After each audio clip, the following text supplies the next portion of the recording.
as we were continuing the regular solution model discussion, we basically are considering a AB solution, and we are assuming a quasi-chemical theory, that is, the AB solution is like a large molecule, and in this large molecule there are several bonds, and these bonds are like, these bonds are like AA bonds, AB bonds, BB bonds, right, and all types of. So basically this is like a it's a large chain. So inside lattice you have like a B arrangement in random, and as a result, if you have a AB arrangement in random, for example, let us look at this. So I have like a box here, the box, I have lattice sites,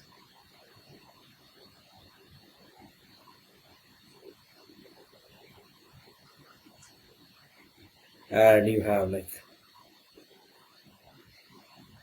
say, A atoms and say B atoms. Let us call it. Let us give another B atoms, and then you have again A atoms, A atoms, A atoms. At random, I'm putting some A atoms. And think of this as a periodic lattice. So there you have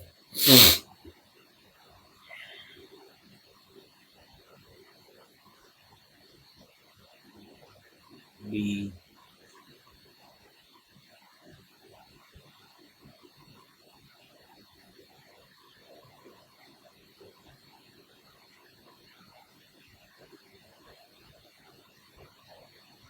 so this is like a large molecule. This entire thing is like a large molecule, and you have all these different types of bonds that are possible.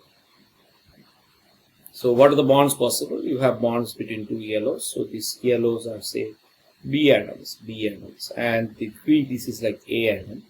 So, and this is again a B atom. So you can see AB bond, and you can also see BB bonds, right? BB bonds. And you can also see AA bonds, right? You can see various AABB. So basically, in regular solution model, you want to look at the interactions in such way, and you are only looking at pairwise interactions. So for example, if you are looking at an A atom, then you are looking at its adjacent atoms. Say for example, in a simple cubic lattice, there will be 6 adjacent positions, right? Because if you think of a simple cubic lattice,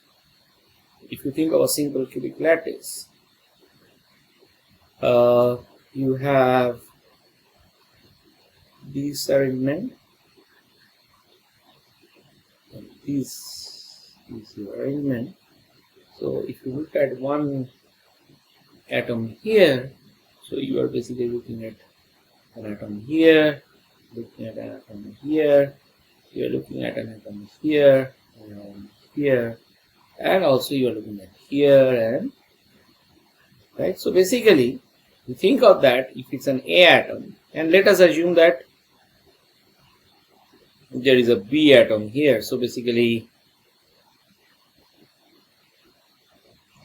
I extend it here, and I see that there is a B atom here, and again I extend it.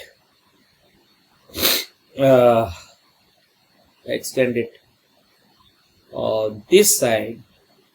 So I am looking only at the nearest neighbors. As you can see, this is a B atom. So basically, if you look at that, I'm looking at only the, in a simple cubic lattice, for example, I'm looking at the nearest neighbor coordination, which is z equal to 6, right? Z is equal to 6. So we are looking at A. We are seeing this is B, this is B, this is, say, AA, and again say A. So you have, so just for this example configuration, you have like 6 neighbors, right? 1, 2, 3, 4, 5. So, and this is 6. So the 6th neighbor, we can always think of this as,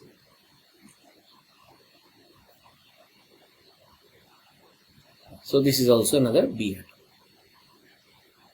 So B, B, B, A, and this is your central atom. So basically, you are now going from atom to atom. Now you would go to B, Again, you will look at neighbors. So basically now you will have this additional neighbor. Let us call this an A.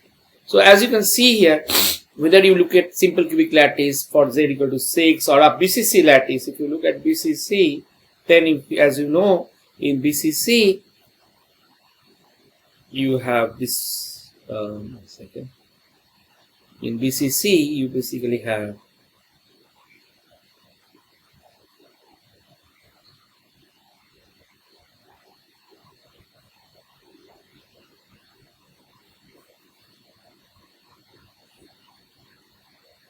if I draw BCC cell, for example, and I put this,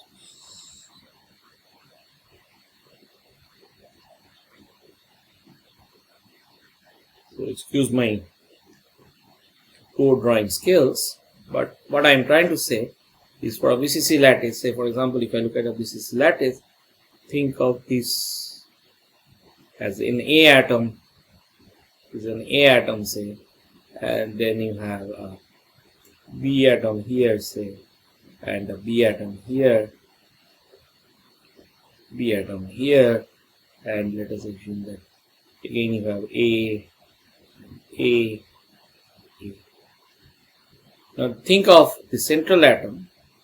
Now if you think of the central atom, it has basically the nearest neighbors are basically these 1, 2, 3, 4, 5, 6, 7, and 8.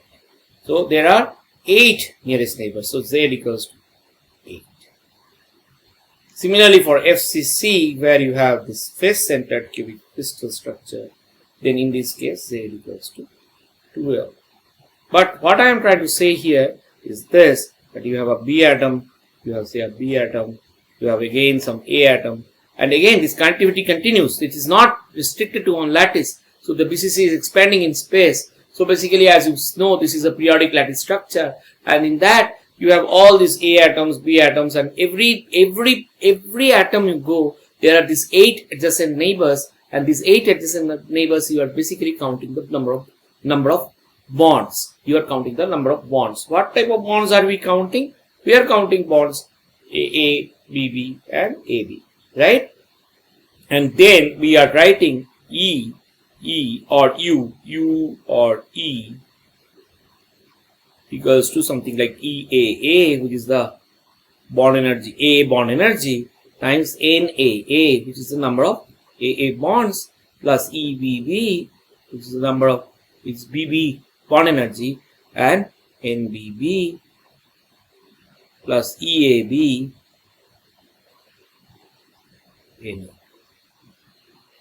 Now this is what we are writing, and we want to know how to calculate NAA, how to calculate NBB, and how to calculate NAB using a mean field approximation. Means basically you will see that regular solution model basically gives you a tool to calculate this AA, BB, and AB bonds. You just don't go to a random lattice and just look at that, look at the number of AB bonds. You count by hand. It is not so. There is a tool, there is an idea, and this idea comes from some of the assumptions of our regular solution model. One of the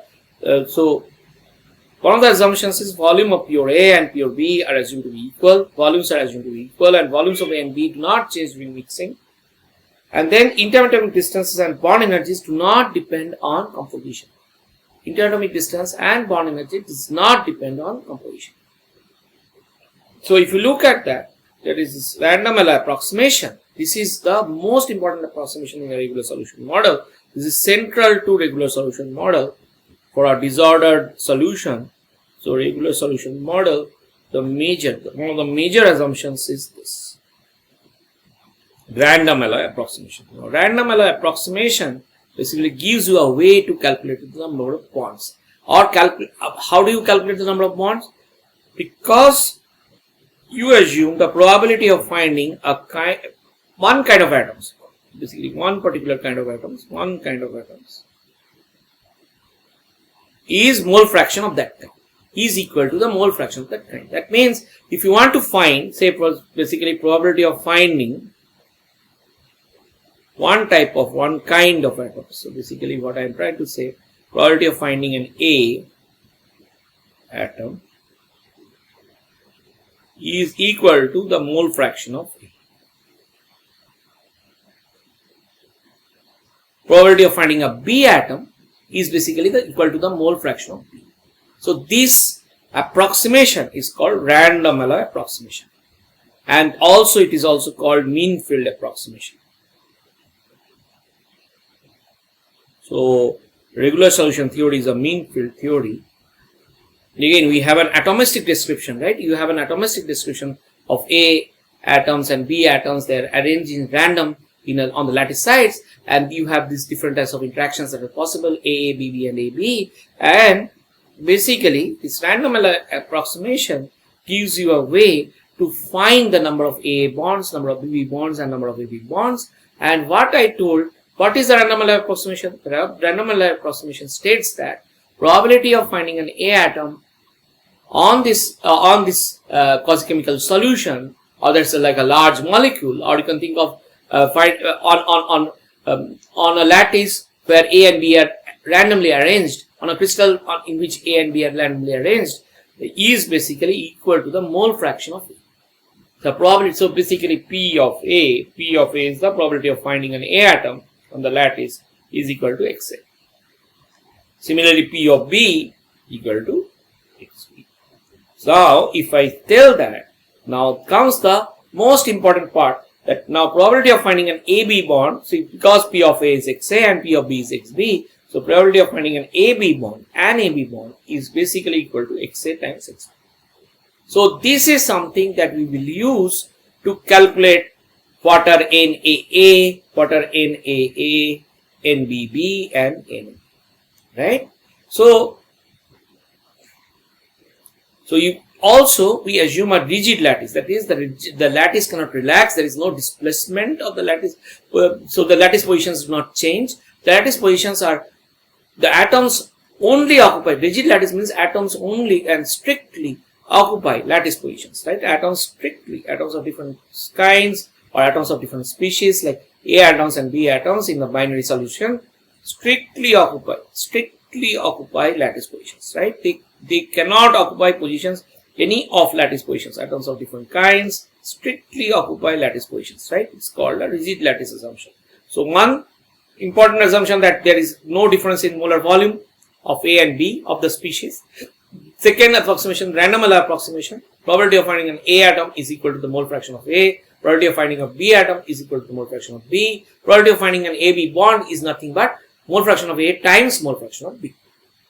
Right? And third assumption is rigid lattice. That is, the lattice cannot distort. There is no possibility that the atoms can occupy. So the lattice is fixed. It's rigid, and atoms of all kinds strictly occupy lattice positions. Right? They cannot occupy off lattice sites. And lattice parameters. So this is another very important assumption for rigid lattice. That is the lattice parameters. That is the length between these lengths are not allowed to change, right? This is a lattice parameter, right? This is a lattice parameter, and these lattice parameters are not allowed to change. Okay, the lattice parameters cannot change, so it's called a rigid lattice assumption.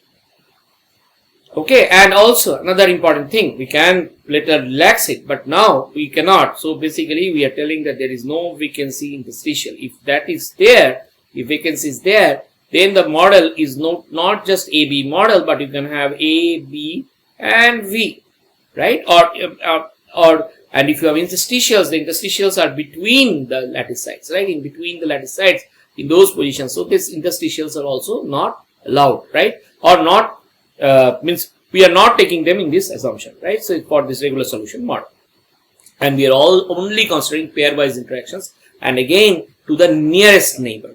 Only the adjacent atoms are interacting. We are neglecting for the time being the next nearest neighbors, the second nearest neighbors, the third nearest neighbors, and so on. But you can extend this regular solution model to include such interactions. You can extend to include vacancies. Only thing, the model becomes more and more complex. Now, as you can see, since it's a rigid lattice, now if you look at the energy, it can be called EX, or you can call it UX or EX. That is the potential energy, right? That now this as a function of, and this is like Uij or Eij. That is like, now if you see, you have an A atom and you have say a B atom. You are taking them together, you'll see. So each atom has these electrons, right? So so electrons, and there is a positive charge at the nucleus, right? So the positive charges will repel the positive charge. So if you take them together, you have this electrons, outer electron shell, and here also you have this outer electron shell. They will repel each other. However, so think of this. Think of this way. That say, for example, if this is your outer shell, and say this is the outer shell of this guy, and say this is the positive core of this, and this is also this positive core of this one. The positive core of atom A, and say this is B. So positive of A is attracting the negative, the electron cloud of B, and similarly the electron cloud of, so the positive of B is attracted by the electron cloud of A. So positive, so this is the protons, that is the nucleus. The nucleus is attracting the electrons of A, right? Nucleus of B attracting the electrons of A, nucleus of A attracting the electrons of B. That is possible. So there is an attractive force. And there is also, because of this electron interactions, there is also a repulsive force, right? There is a repulsive force. So basically, you have a force of attraction and a force of repulsion. So basically, you can think of that. There is this, how do I denote repulsion, attraction? So basically, attraction means A is attracted towards B, B is attracted towards A. Another case, A is repelled away from B, and B is repelled away from A. And this is true not only for AB, it is also true for AA or BB. Now, if that is so, there is this repulsive part. If you see, I have described previously also. This is the repulsive part, and this is the attractive part. And as you can see, as you move further, the interactions become equal to 0, right? But this is positive, which is repulsive, and this is negative. And as you can see, there is, because of this balance between attractive and repulsive forces between atoms, okay, because of the interactions of the electrons and the protons, that is the positive charged nucleus, right? Positively charged nucleus and the electrons, that is the outer shell. So because of this interaction between the electrons and of B with the nucleus of A, or electrons of B with electrons of A, there is this balance between attractive and repulsive forces. As a result, you basically get an energy landscape which is like this, where this D is the equilibrium. It gives you an equilibrium interatomic spacing. So this is interatomic spacing at minimum energy, right? As you can see, there is a minimum here, and this minimum corresponds to this distance, and this is the interatomic distance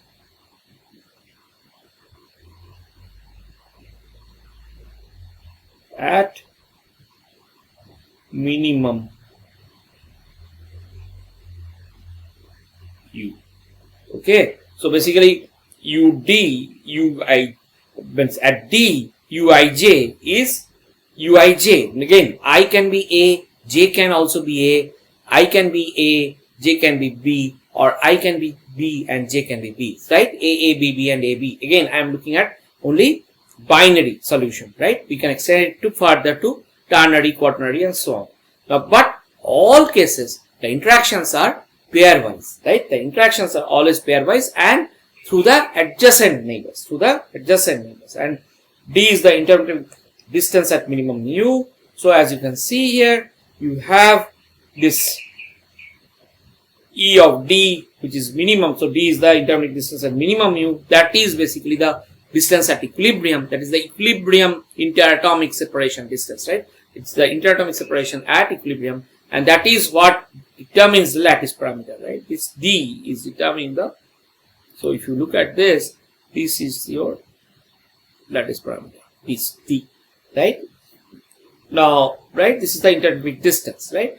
Now, as you can see, there is a minimum here, right? So there is this repulsive force and attractive force, and they balance each other. And as you know that negative derivative of potential is force. So basically, by integrating the forces, you can basically get the energy. And if you plot the energy, right, you will see there is a minimum.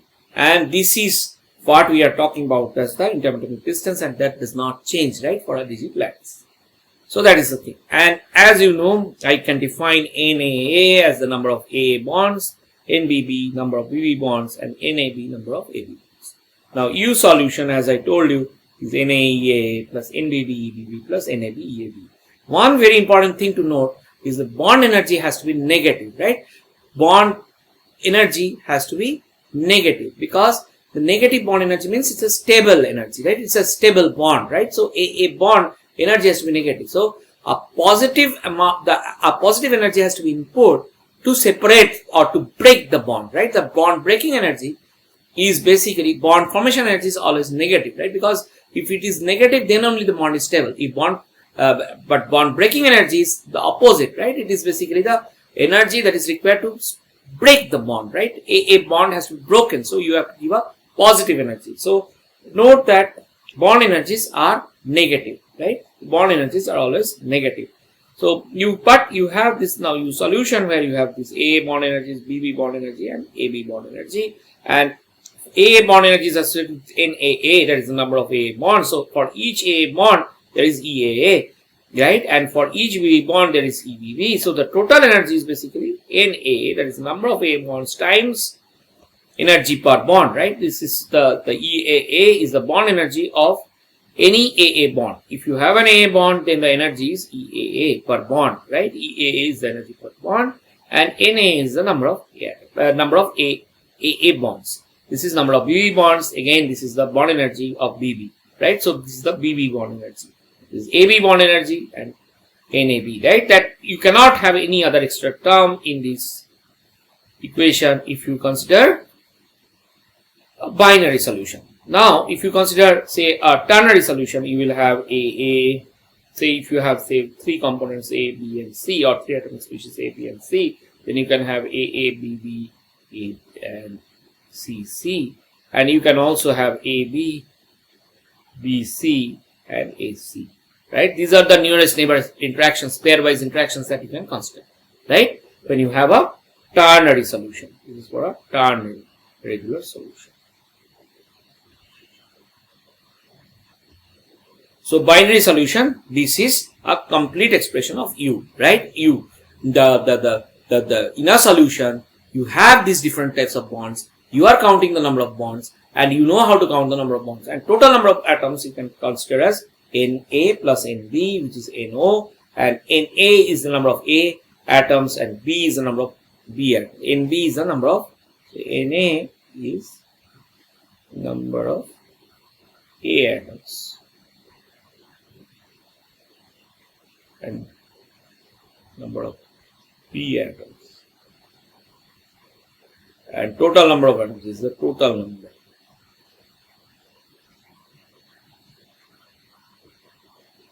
Now look at this. As I told you, consider this central atom. Consider this central atom.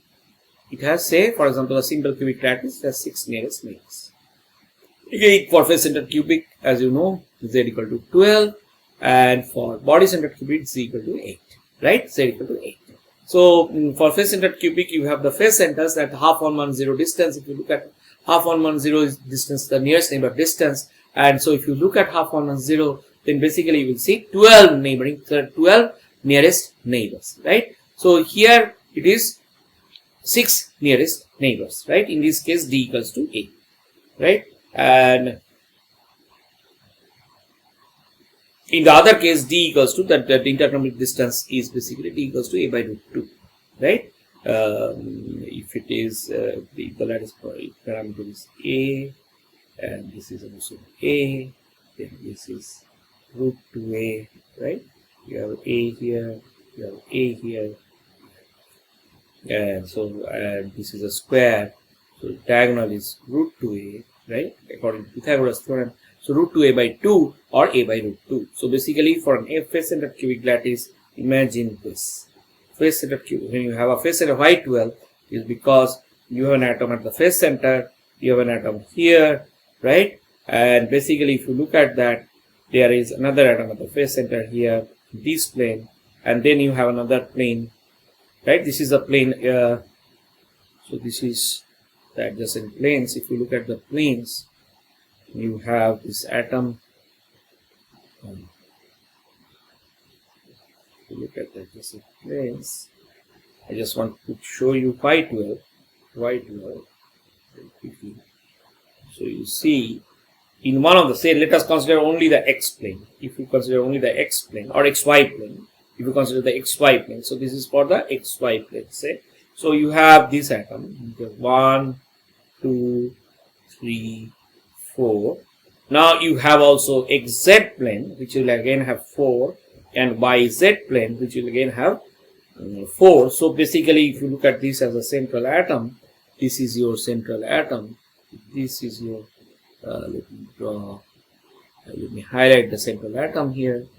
So if this is your central atom, then you have 1, 2, 3, 4 neighbors in the xy plane itself, right? You have 4 neighbors in the xy plane itself, right?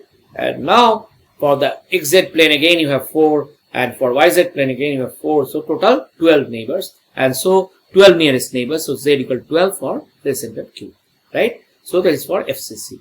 For simple cubic it is 6. For body-centered cubic it is 8, right? Now total number of bonds, if you think of total number of bonds, Z is the coordination number, N0 is the number of atoms. So N0 times Z is the total number of bonds, but I put a half here. Why? Because you have, when you are talking about total number of bonds, you are considering in pairs. So if you are considering in pairs, there will be a double counting, and therefore you have to have half, right? There is a factor of half. So NT, which is the total number of bonds, is equals to half N0Z. But you need not use NT at all in your calculation. You can basically directly see number of AA bonds. Again, the probability of finding an AA is equal to probability of finding an AA bond is equal to XA times XA, right? But now you think of this, you have one A atom, probability of finding the adjacent atom, probability of having the adjacent atom to be A is XA. And how many adjacent positions are possible? Z. So Z times XA is the probability of finding. So if you have one atom of A, you have one A atom. If you have one A atom, now you are looking at Z nearest neighbors, right? Z nearest neighbors. Okay. So if you are looking at Z nearest neighbors, and you are telling that what is the probability of finding an A here. So whether this guy is an A or not, the probability of finding an A is XA. Right? Or probability of finding an A is XA. Here also XA. Here is also XA. But these 4 comes from Z, right? So Z is the coordination number. So Z times XA is the probability of finding an A if you are sitting on an A. And now if you are sitting on an A, how many times you can sit on an A? That is equal to the total number of A atoms, right? So therefore Na Z XA. Now see, this is the point. You have one A atom here and one A atom here. So basically you are sitting on an A, you are trying to find an A, right? You are trying to find what is the probability of finding an A, but you can again sit on this A and you can again count it, right? If you sit on this terminal A, then again you can count this one. So there is a double counting, right? If you have A, because these are two like atoms, right? This is A, this is also A. So if I go here, then I get an A. If I come here, I can, so basically if I am placing myself here, there is an A here. But if I am placing myself here, there is another A here. But this is the same bond. So I am double counting. Therefore, I have to put a half here. Right? So half Na is the total number of A atoms times ZXA. Right? ZXA, as you can see, for any A, you have ZXA as the possibility of finding a adjacent A. So basically for one A, there are, say, ZXA times Z times XA, AA bonds, right? Z times, for one A, there is Z times XA. For NAA, there will be NA times Z times XA. And again, since there is this double counting, as I have demonstrated here, that from here you go here, this is one terminus. So here you have A, and you are now finding an adjacent A, you are here. So you got one bond like this. Now say you are here, then again you get the same AA bond. So there is a double counting, therefore this half. So you get, now Na is nothing but, what is Na? Na is nothing but N0. N0 is the total number of atoms times XA. XA is the mole fraction of it.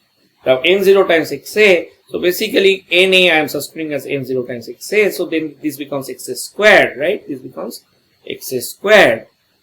As you can see here, this is XA squared because this is N0 times XA times Z times XA, which is N0 times Z times XA squared, which is equal to half of N0 times Z times 1 minus X whole square. So basically what I am telling is XB. So we are assuming XB equal to X. So XA equal to 1 minus X.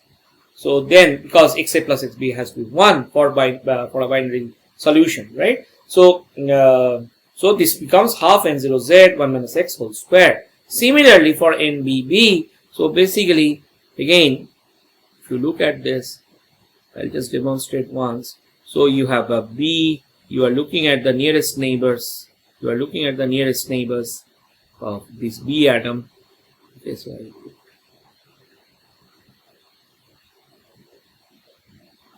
this is your B atom. You are looking at the nearest neighbors. The nearest neighbors can either be A or B. Now, if this is A, then it's a different bond. But if it is B again, then basically, first of all, how many nearest neighbors are there? The nearest neighbors are given by Z, right? Z times. Now, the probability of finding a B atom is XB. So, basically, Z times XB. So, if you are sitting on B, the probability of finding an adjacent B is Z times XB. Now you have NBB atoms. So NB times Z times XB, and again the point is double counting. So you are sitting on this B, you are counting this, but you go to this B now. When you go to this B now, say for example, I have extended it, I'll just extend it. Say for example, I come here. Now I have this B atom, and say I have A here, and I have B here, and I have A.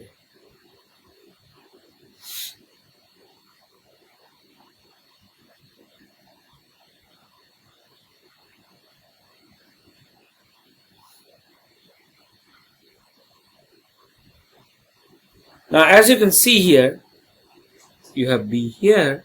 Now say you are sitting on this B. Now one of the nearest neighbors is this. So from here there was a nearest neighbor BB.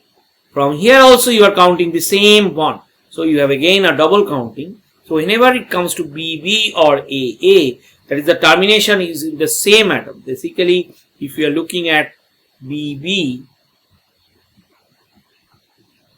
or we are looking at say AA,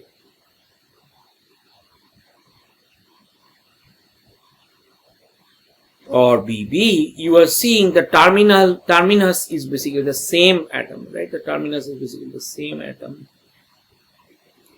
But if you think of AB, so basically, let us give it a color. So if you think of AB, where you have one A atom and you have one B atom, now you see that the counting here, from A you are getting B, or from B you are getting, so basically if you are looking at that, there is also a BA bond, right? There is also a possibility of that, right? So here again you have to be very, very careful, but think of this when you count, when you are taking this as the central atom, if you are taking this as the central atom, you are telling, if I am on A, what is the probability of finding a B? If I am on B, what is the probability of finding an A? So I am going only once, then there is no need to basically put the half, right? So basically if AB, if you are considering AB, you are not doing a double count of B like you do it in BB or AA, right? So because you are now sitting on A and finding B. You are now not sitting, in fact, you would have done again NB and ZXA, then there is a double counting, right? But if you don't do this, if you avoid this, then you have only one type counting, and so basically you have NA times Z times XP. So this is what you have, right? So NA times, so here it is exactly the same, only thing XB is nothing but X, so this becomes half N0 Z X square, and this one becomes N0 Z XA XB, which is basically XA is nothing but 1 minus X, and XB is nothing but X, right? Because I am now sitting on A and finding whether the adjacent atom is B, right? Whether the adjacent, so I am looking at A, I am only looking at B. I am not going back to B and looking at A. So I am not double counting in this case, right? In this case, when the termination is in different atoms, I am looking at A, I am sitting at A, I am looking at B, or I am sitting at B and seeking on B and looking at the nearest neighbor A, right? So if I don't add another term, again like NB times Z times XA, then there is no double counting when the termination is on different atoms, right? Different atomic species, not different atoms, but different atomic species, or different atomic types, or different atomic kinds. So if A is one kind of atoms, B is another kind of atoms, and if you are looking at AB bond, then the termination is always on the other atom, right? Other kind of atom, right? So on the other kind of atom. So A is a different one than B. Remember this. This is something that I am repeating. You may tell, why am I repeating so much? So that you do not get confused. When you are on A and you are looking at A, or you are on B and looking at B, there is a chance of, so in these cases only this double counting becomes an issue. But if you are looking at A, B, then there is no double counting, at least in this regular solution model for disordered solutions where the atoms are arranged in random, right? And that is why you can use the random Malloy approximation, that probability of finding an probability of finding an A atom is nothing but the mole fraction of A, right? This is possible only we are telling that the arrangement of A and B on the lattice is completely random, right? Then only we can use the random Malloy approximation, and that random Malloy approximation basically tells me that the probability of finding an A on the lattice is equal to its mole fraction, or probability of finding a B on the lattice is equal to its mole fraction, right? Now, if you see that, if you have now, NAA, you have now NAA, you have now NBB, and you have NAB, right?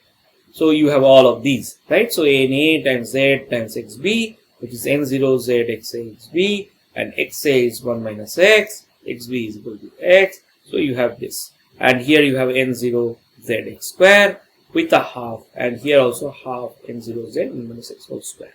Now if you put them together, so N0 divided by 2 Z 1 minus X whole square EA, N0 by 2 Z X square EBB, plus N0 Z X 1 minus X into EAB, right? This is what you get.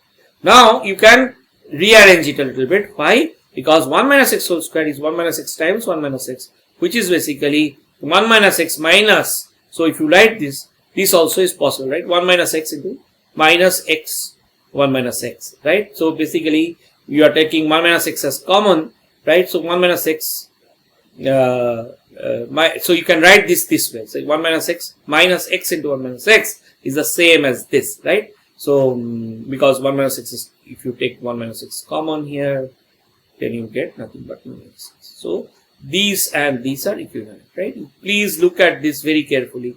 1 minus X times 1 minus X can also be written as this.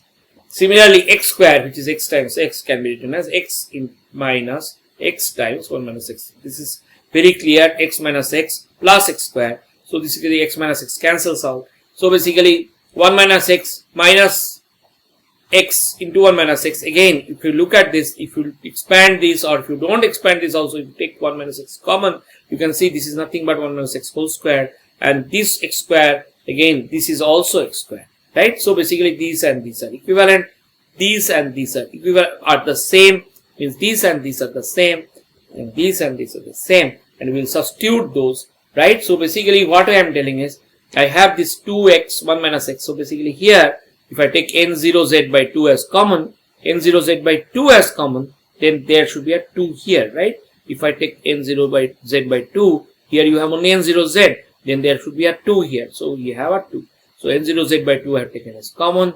I have 1 minus x whole square EA, a square EBB plus 2x1 minus x EAB. Now we have this term 2EAB x1 minus x minus EAA, right?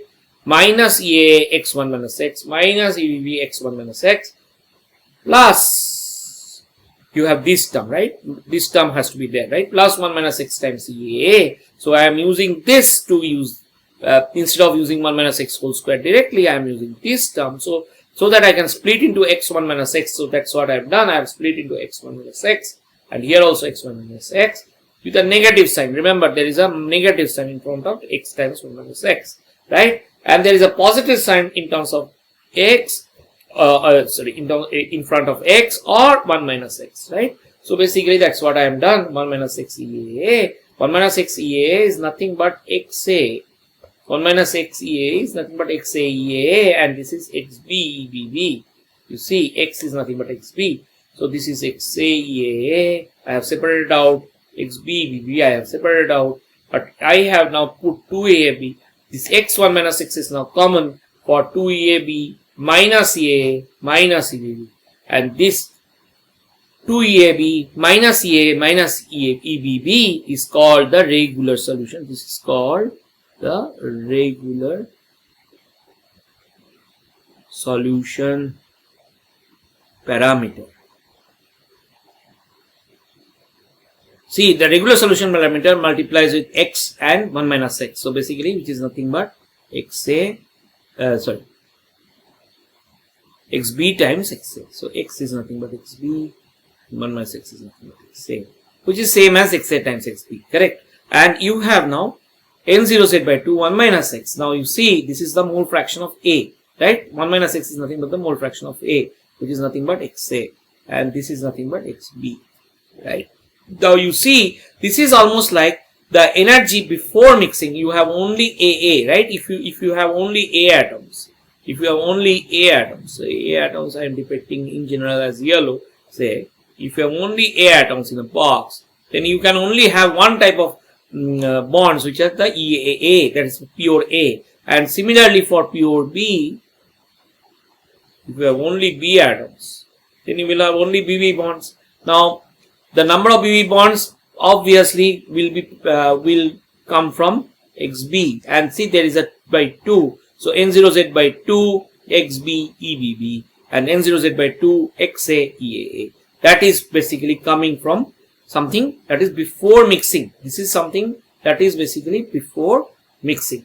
So if you have that, but you have this after mixing term, right? We have x1 minus x as common, or xb xa or xa xb as common, and you have 2AAB minus EAA minus EBB with the n0 z by 2. Now S solution I have already told, right? It is basically the same as the ideal solution. The configuration entropy of mixing for ideal solution is the same as the configuration entropy of mixing for a real solution. That's what we have assumed, right? For a regular solution, we have assumed that there is no change in the entropy of mixing or the configuration entropy for an ideal solution or a regular solution, right? So then this becomes, I have derived it in multiple ways from the statistical mechanical, from an atomistic standpoint. We have derived it using Boltzmann's law, and we have also derived it from this ideal solution model, right? We have derived from by defining delta G, we could define delta S, or by defining G, we can define S for an ideal solution, right? Because S is nothing but a derivative of the negative of the partial derivative of G with respect to T, right? Negative of basically S T, yeah, at a constant pressure, right? So basically that's what we have done. So as you can see here, you have the same expression here as in ideal solution, and G solution is H minus Ts. Remember, it is not U minus Ts. So H solution is nothing but U solution plus PV solution. Now as or, you can tell that if you think of that final minus initial, that is like the delta H mix, and then it is nothing but delta U mix plus delta P delta V mix. The point is P delta V mix for condensed phases is negligible, or PV solution is negligible. So basically delta H is approximately equal to delta U, or A solution is approximately equal to U solution. Now if I do that, then G solution is nothing but U solution minus TS solution, which is basically, again, you have omega. Okay, so sometimes please do not get confused. This omega is not like the Boltzmann's omega. This we can actually, for simplicity, we can call it like, omega. Okay, so this is like omega AB. Let's call it omega AB, which is a regular solution parameter. So this is omega AB. So instead of, so this one you can substitute as omega AB, and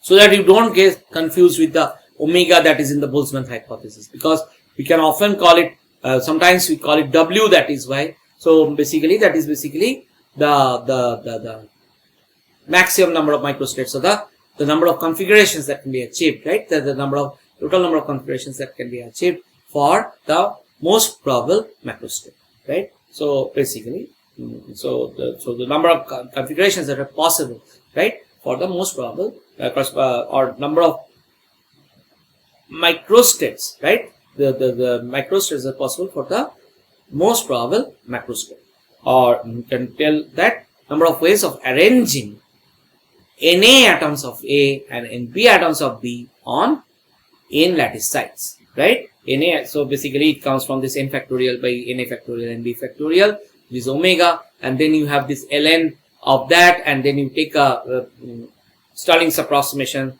and finally you end up with the same expression as we have shown here. So I am again and again emphasizing this. So this part is the regular solution parameter. This part is coming from the entropy. So this is the entropy part. This is the interactions part, or the enthalpy part. But as you can see, there is also this additional terms. Now these terms are nothing but like 1 minus xGA and xGB. This is nothing but this corresponds to this guy, and the next one corresponds to this guy. So I have written that in the next page. So 1 minus xGAT is nothing but 1 minus x N0Z EAA, and EAA can change with temperature, right? EAA itself, the atomic, the bond energy can change with temperature. So EAA is a function of temperature. So xGBT is nothing but x N0Z by 2 EBB is again a function of temperature. And omega AB, that is the regular solution parameter, is N0Z by 2 2EAB minus EA, right? 2EAB. So if you take the common, you have this term, right? 2EAB minus EA minus EBB, right? So 2EAB minus EA minus EBB is the major parameter, which, and then you have this coordination number Z, and N0 is the total number of atoms, and there is a factor of 1 by 2, and this gives you the regular solution parameter. But see, it's a function of this interaction, right? Regular solution parameter is a function of these interactions, a balance between these interactions. Now, as you can see, when omega AB equal to 0, 2EAB equals to EA plus EBB, or EAB, in this case, EAB equal to half of EAA plus EBB. Now see, there is a balance between the interactions, exact balance, right? They are exactly balancing out, so that omega AB comes out to be 0, right? But if you have negative departure, say, think of this, you have negative departure, that means omega AB is less than 0. If you have omega AB less than 0, there is an increase in number of AB bonds, right? There is a negative departure, means increase in the number of AB bonds or artery. And positive departure means omega AB greater than 0, that is increase in the number of AA and BB bonds or clustering, right? Positive departure indicates omega AB is greater than 0, that means the increase in number of AA and BB bonds, and that means basically there is a clustering of AA at A atoms of like atoms, like clustering of like atoms, like So that's why we call it clustering, because A atoms want to be surrounded by A atoms and B atoms want to be surrounded by B atoms. But when there is a negative departure, A atoms want to be surrounded by B atoms and B atoms want to be surrounded by A atoms. So there is an order, right? A atoms want to be surrounded. So if you have A which is surrounded by B, and then B again surrounded by A. So basically, as you can see, that there is an ordering. So basically there is a like the ordering means you have A and then you have B and then again A, then there is A. So there is some order in the randomness, right? B and again you have A.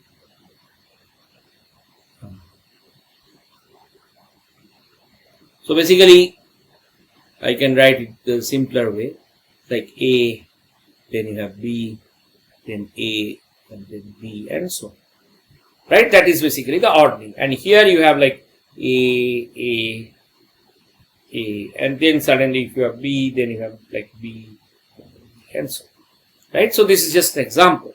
Now, as you know, in a binary system, you can find. See, this is something that I have derived in week 7 or in week 8. I have derived this expression, generalized formula for n components, right, for chemical potential, right. For a solution, we have derived the generalized formula where delta Ij is Kroneker's delta. When I equal to j, delta Ij equal to 1. If I not equal to j, delta Ij equal to 0. And if you use this formula, or you can also use a graphical method, you will get mu A, that is the chemical potential of A in the solution.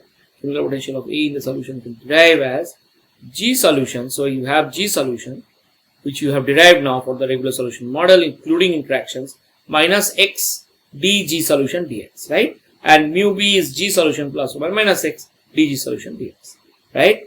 Now, but you also know that mu A equals to mu A 0 plus RTL in gamma A plus RTL in XA, and mu B is mu B 0, mu B is 0 and mu B 0 are the pure state, right? It's you can call it mu A star also. There is no problem, because we are assuming that mu A 0 or mu B 0 are basically the chemical potentials of pure A or pure B, right? So basically, these are like the molar free energies of A, and this is like the molar free energy of B, right? Because this is why molar not partial, because it is 0, and 0 we are telling the standard state here is basically the pure state.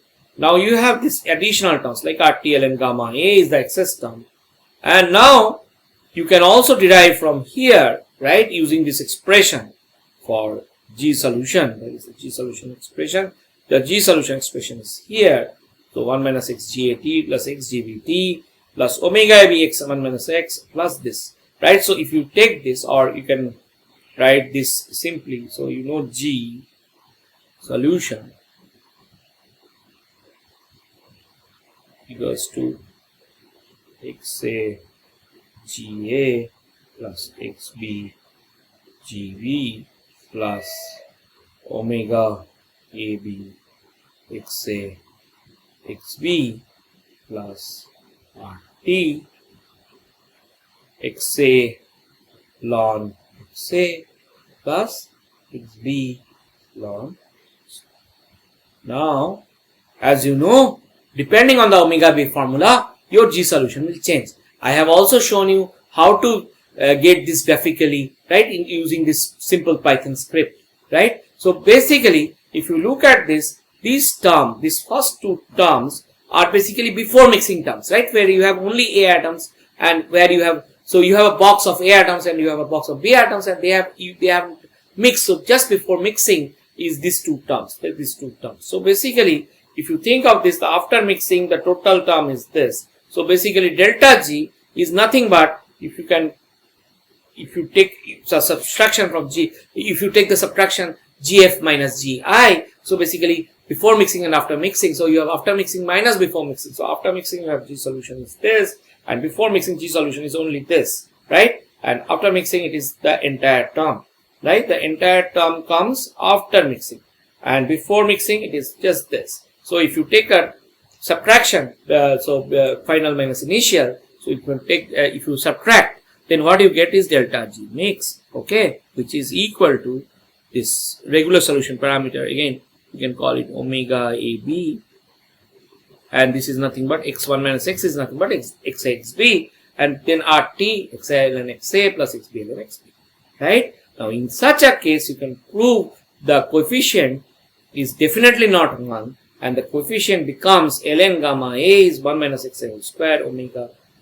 So this is like omega ab. So in the binary case this is like omega ab, and in here this again omega ab by rt. So you can see gamma a and gamma b varies as a function of xb or xa, and it also has this parameter omega ab. So definitely it is not equal to 1, right? Like in an ideal solution, right? Gamma a, gamma b are equal to 1 for ideal solution. But now, since there is an interaction, see, now look at this. If omega a b equal to 0, then ln gamma a equal to 0, and gamma a is to the power 0, which is 1, right? When omega a b is 0, omega a b is 0 corresponds to ideal solution, right? Omega a b equal to 0 corresponds to ideal solution. But if omega a b is non-zero, then you basically have now gamma a, which is dependent on xa or xp, right, or the concentration of the solution,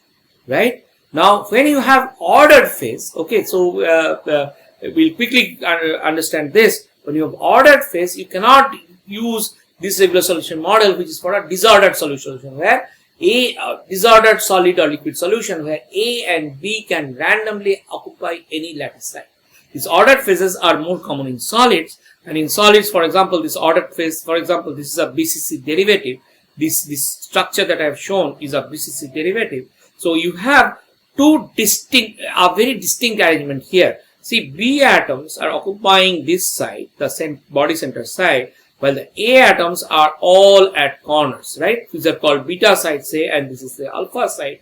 So in alpha side you have A, or in the beta side you have A. So in fact I can do the other way. In fact I can put like this is B, beta side you have B, and alpha side you have A. It just for conventionally it becomes easy to look at that. So so alpha side is occupied by A atom, and beta side, the beta sides are the corners. Beta sides are the corners of the lattice, right? That is occupied. So now each corner, if you look at a periodic arrangement, each corner is occupied by 8 such cubes, right? Each corner. So basically 1/8. So basically you have 1/8 of, so there are 8 corner atoms, but each corner is shared by 8 lattices. So basically 1/8 into 8. So you have like one beta side. So in this B2 crystal, you have one beta side. If you just look at one unit cell, then you have one beta side and one alpha side in one unit cell, one B2 unit cell. See, if you have a disordered BCC, if you have one B2 unit cell.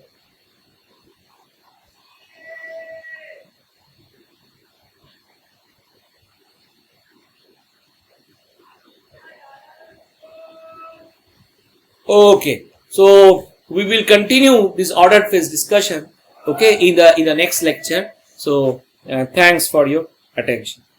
Thank you.